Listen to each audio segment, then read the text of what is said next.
হলদে 8 অক্সিজেন তো তো ইগুয়ার মাস হলদে 16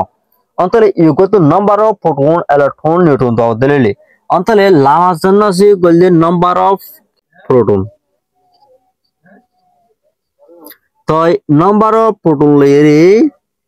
কিলো এরে নাম্বার অফ ইলেকট্রন লইরে একই অন্তলে ইবা কি number of electron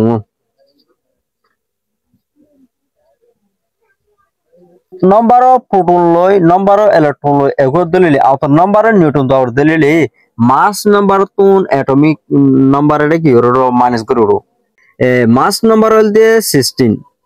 to atomic number hol 8 antole 16 to 8 dala 8 bujana and number of proton hodun 8 number of proton loi number of electron loi ego de to lagja ki 8 অন্তলে অনারা মল লাগিবা দি জানা নাকি 11 আছে 11 এর তলতো জানা থাকে বলি কি অ্যাটমিক নাম্বার তখন তো অ্যাটমিক নাম্বার যেহেতু নাম্বার অফ প্রোটন যেহেতু নাম্বার অফ ইলেকট্রন হদুন নাম্বার অফ নিউট্রন লা দিলে অ্যাটমিক মাস হতুন অ্যাটমিক নাম্বার এর মাইনাস করো তো এই মাইনাস করে ফাইন্ড গলি কি নাম্বার অফ নিউট্রন অন্তলে মাস নাম্বার বনে দে নাম্বার অফ প্রোটন এর নাম্বার অফ নিউট্রন লয় ফঙ্গরণ জরিয়া বুঝছ না